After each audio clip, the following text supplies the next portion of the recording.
ఆనాటి ముఖ్యమంత్రి ఒరేసుకుంటే ఉరేసుకున్నట్టే అని ఆనాడు చెప్పిండు.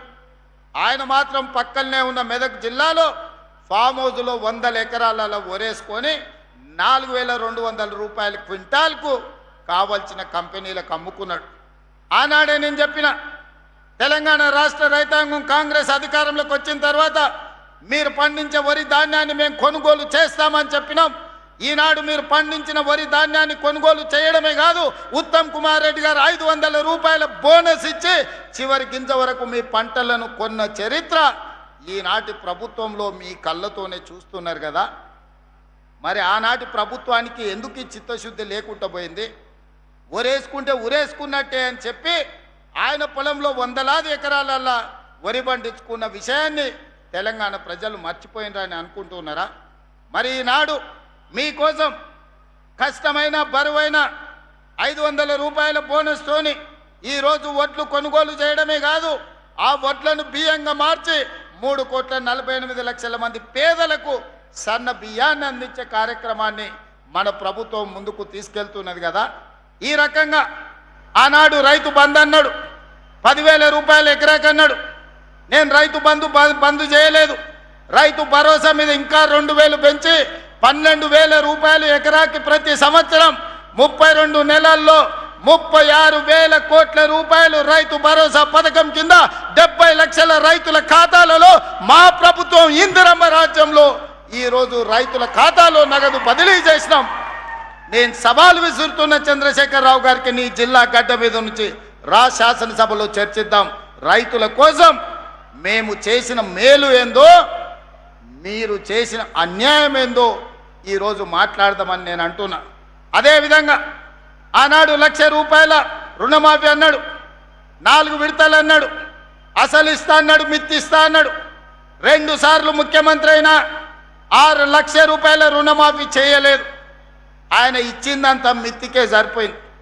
కానీ మన ప్రభుత్వం అధికారంలోకి వచ్చిన వెంబడే సంవత్సరం తిరిగే లోపల 21,000 కోట్ల రూపాయలు 25 లక్షల మంది రైతుల ఖాతాలలో 2 లక్షల రూపాయల రైతు రుణమాఫీ నగదు బదిలీ చేసి భారతదేశం మొత్తం మీద అప్పులు లేని రైతుని తెలంగాణ రాష్ట్రానికి అందించిందన్న విషయం నేను ఈ సందర్భంగా చెప్పదలుచుకున్నా.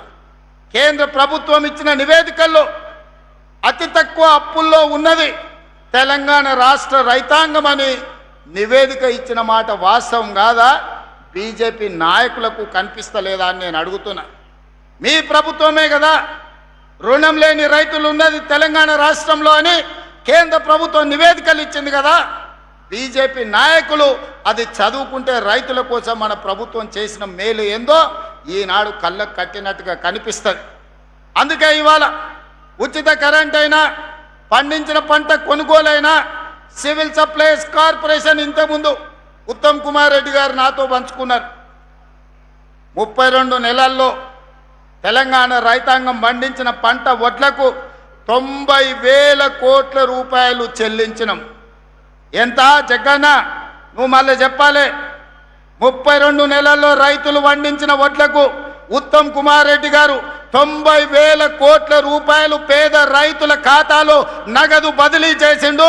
ఇవాళ 90,000 కోట్ల రూపాయలే గ్రామీణ ఆర్థిక వ్యవస్థను బలోపేతం చేసి ఈరోజు రైతుల చేతుల్లో నగదు కలకలలాడుతుందంటే ఈరోజు రైతుల ఖాతాలో 90,000 కోట్ల రూపాయలు ఈ ప్రభుత్వం బదిలీ చేసింది.